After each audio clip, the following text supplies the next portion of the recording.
Magandang araw sa inyong lahat! Andito naman tayo sa isang bagong video lesson brought to you by Aral with Misha. Grade 7 Math po tayo ngayon, square roots and cube roots. Ang pag-uusapan natin with perfect squares and perfect cubes. Okay? Sa mga hindi pa nakapag-subscribe, please do subscribe para updated kayo lagi sa ating mga videos. So ngayon, ano ang perfect square? Is a number or expression that comes from squaring another number or expression. In simple terms, it's the result of multiplying something by itself.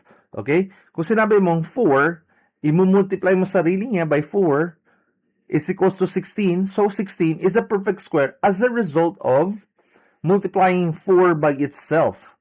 Kaya nga, 4 squared, di ba? 16. So, itong 16, ang kinalabasan niyan is a perfect square. Kung 9 times 9, 81. 81 is a perfect square. Okay, kung makikita nyo dito, itong diagram natin, itong cube, this is 1, 2, 3, 4, and 5. Then dapat, yung baba niya, 5 rin, ha? 1, 2, 3, 4, and 5. So, this is a perfect square. Buong buo, di ba? As a result, 5 times 5 is equals to 25. So, 25 is a perfect square. Okay? So, ngayon, square root, it's the number that when multiplied by itself gives the original number. Kung sinabi mong 9 is a perfect square, hanapin mo ano yung square root ng 9. So, ano yung number na minultiply mo sa sarili niya na magre-result ng 9. So, ganun lang yun. So, ang sagot dyan, square root of 9 is 3. Square root of 81, ano yung numero na kapag i-doble mo, i-multiply mo ng doble, 81 yung sagot. So, it's actually 9. Okay? Square root of 100 is 10. Okay? So, next, the principal square root is the positive square root of a number. So, ibig sabihin, kung sinabi mong square root of 16, principal square root yung hinahanap natin dito. Kapag sinabi mong square root of 16, that's anong number na i-multiply mo sa sarili niya, na magsi-16. So, the answer is 4.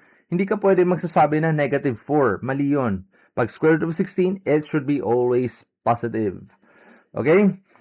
And radicand, ano yung radicand sa expression ng square root of 16? Radicand is actually yung nasa loob.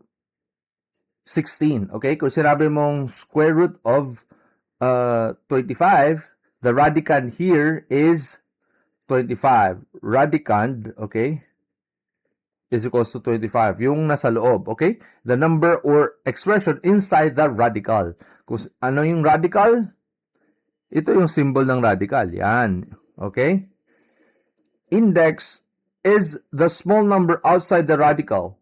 If not 2, it shows other roots. Kunyari, itong cube root of 8. Ito, 3 yung numero dyan. So, ibig sabihin, cube root yon. Kapag sinabi mong square root, okay, square root, squared yan. Pero, usually, kapag ganitong symbol na square root, wala nang 2. Understood yan na 2, okay? So, next tayo. If a cube raised to the power of 3, okay, exponent is 3 is equals to b, then the cube root of b is a. Cube root of b is a. So, ayan. Cube root of b is a. Okay? So, ibig sabihin, kung ano yung i-multiply mo sa sarili mo ng 3 times, kunyari b yung nasa loob, okay? Yung radicand is b. Ano yung i-multiply mo ng 3 times na magkaroon siya ng ganyang sagot? So, ibig sabihin, a yon, okay? So, a raised to the power of 3 is equals to b. Then, the cube root of b is actually a. Okay? So, key difference from square root. Square root involves 2 factors, a times a. Cube root naman, a times a times a. Ano yung tatlong beses mo siya i-multiply? Okay? So, ibig sabihin nito sa expression natin, cube root of b is equals to a. Ano yung tatlong beses assuming a cube is equals to b? So, a times a times a, okay, is equals to b. So, ibig sabihin, yung cube root of b, itong expression natin, cube root of b, tatlong beses mo multiply, which is actually A. Okay?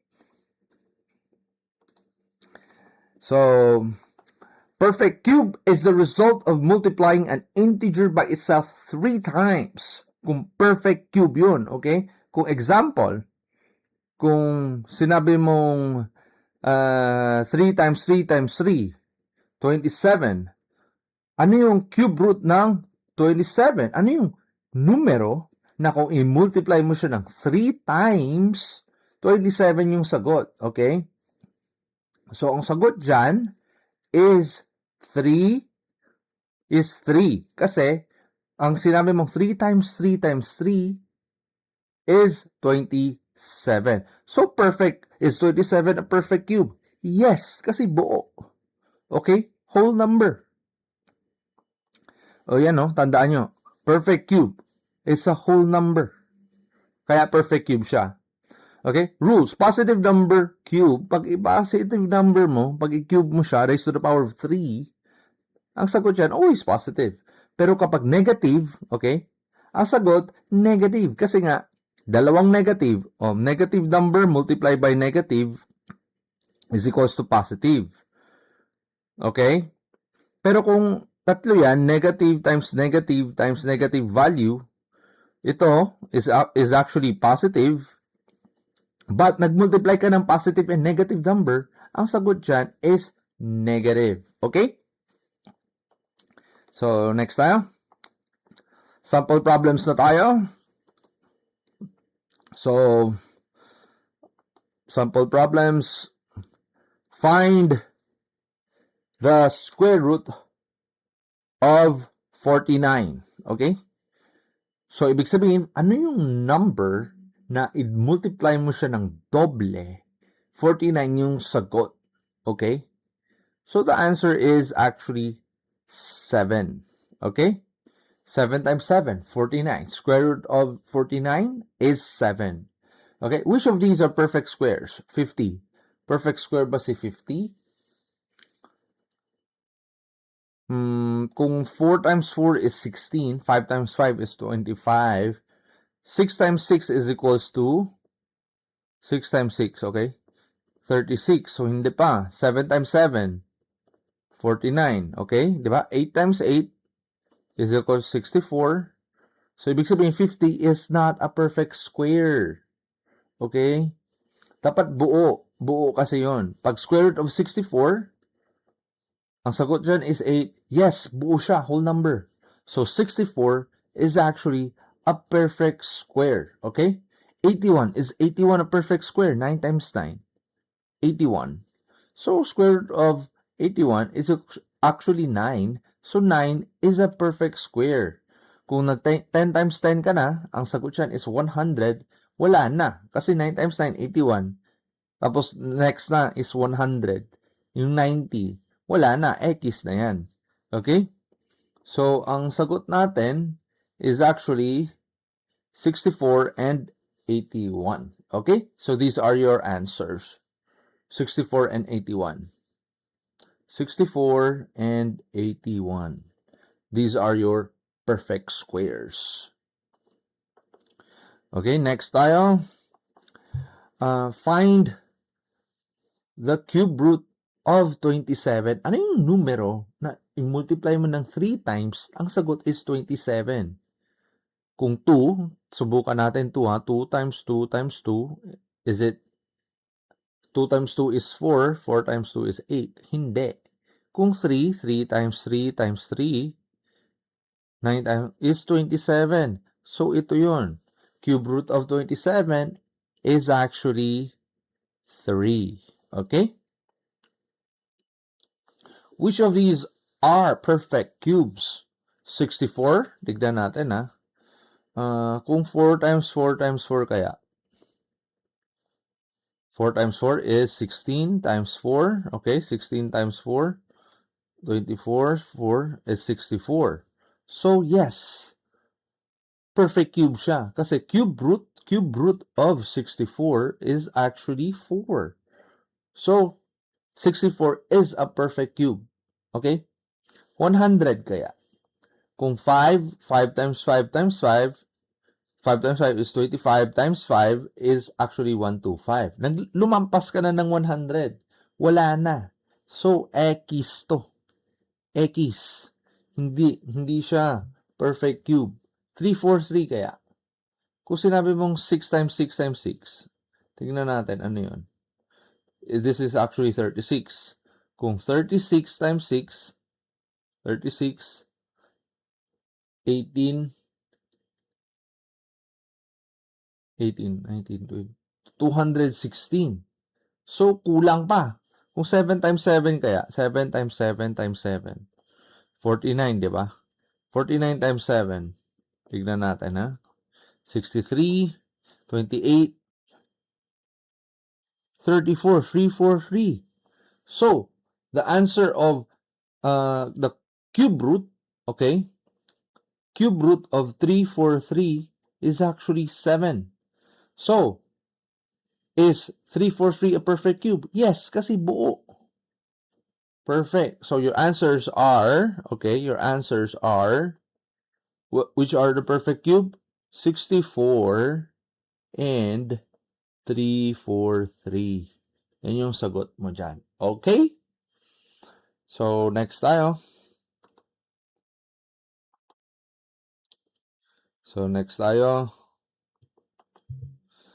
Simplify. Okay, exercises na tayo, no? So, we have 8 questions.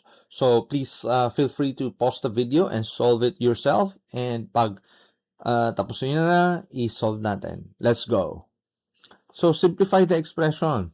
Simplify square root of 144. Ano yung number na i-multiply mo ng doble? 144 yung sagot. Kung 11 times 11, okay, ang sagot dyan is actually 121, okay?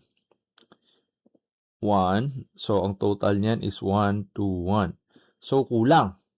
Hindi pa. Kung 12 times 12 kaya, 12 times 12.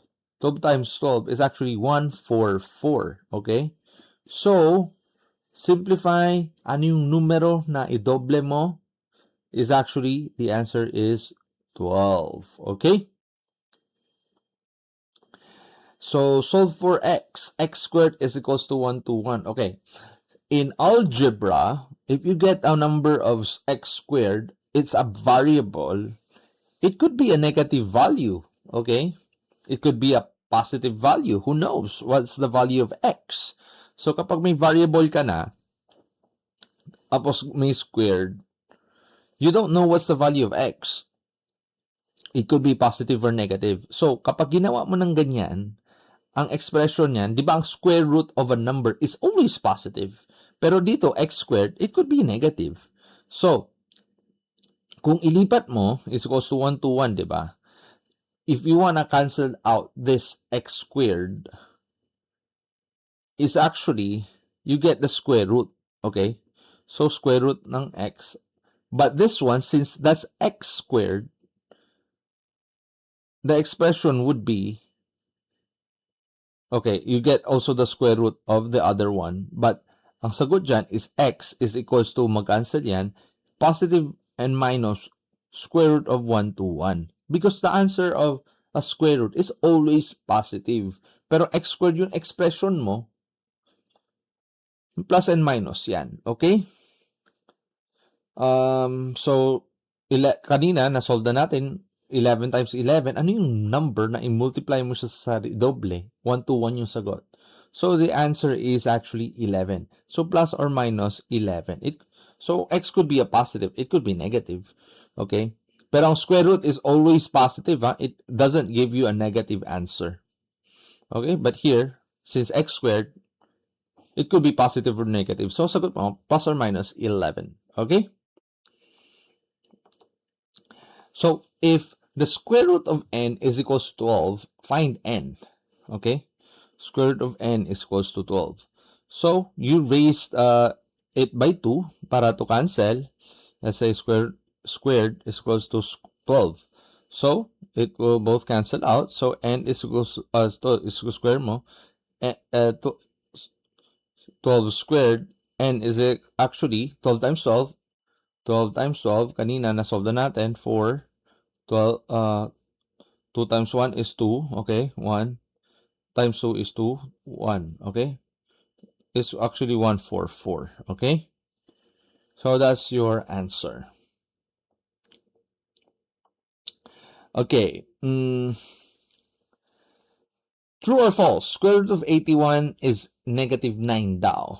Okay, what's the square root of 81? As I've said, the square root of a number is always positive.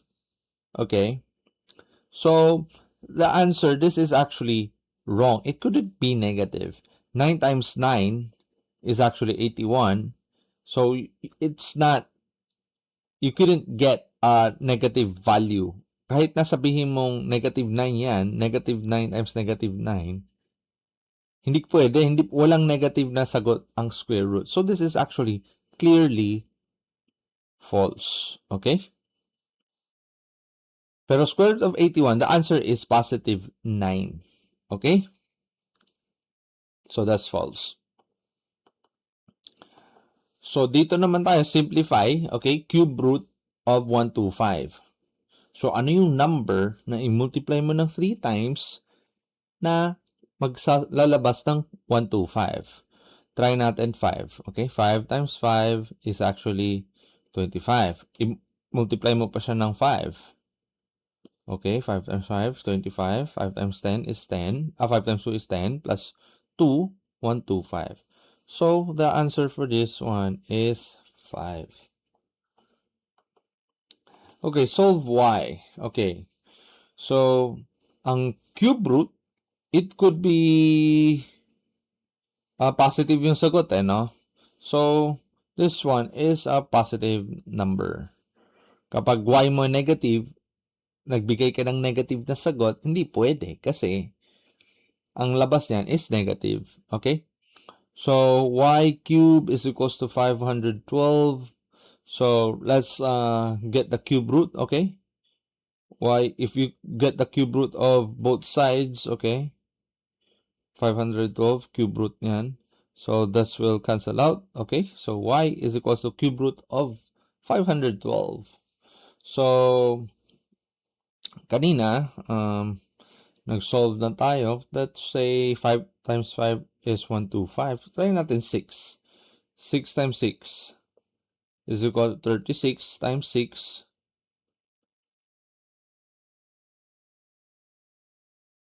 216. So, kulang. Try natin 8. Okay? 64 times 8.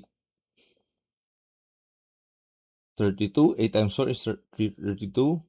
8 times 6 is 48. 49, 50, 51. So, 512. Okay? So, ibig sabihin, ano yung number na i-multiply mo ng 3 beses, i-multiply mo siya ng 3 beses, is actually 8. Okay? So, ang sagot dyan, pwede natin sabihin natin ganyan, 8 per power of 3. Ayan. So, nag-cancel. Y is equals to 8. Alright? So, next, if the cube root of m is equals to 6, find m. Okay. Since nag-cube root ka, m is equals to 6. So, let's just raise the both equations by 3. Kung ni-raise mo ng by 3, so, cube root of m raised to the power of 3 is equals to 6 raised to the power of 3. So, this will cancel out. So, m is equals to 6 raised to 3. Kanina, na-solve na nga natin. Okay, 6 times 6 is 36. Times 6 is 36 to 216. So, m is 216. Okay? Next, true or false? The cube root of negative 64 is negative 4. When you get a cube root of a negative number, pwede siya. But square root of a negative number, hindi pwede. Okay? Kasi nga, hindi pwede. Kasi if you multiply two numbers of two negative numbers, it's actually a positive number. But diretso tayo dito. What is a number na kung i-multiply mo siya ng 3 beses, ang sagot is -4 ba? 64. Try natin 4 times 4 times 4. Let's say, it should be negative. Kasi nga, itong dalawa, if two negative numbers is positive, then multiply again a negative number, that gives you a negative number. So, tama yan. Negative yung sagot. So, 4 times 4 is 16 times 4. That could be 64. So, this is actually true. Okay? So, okay, sa mga hindi pa nakapag-subscribe, please do subscribe. And if you find this video interesting or may natutunan kayo, please like and share, okay? And thank you sa inyong support and see you in the next video. Maraming salamat po.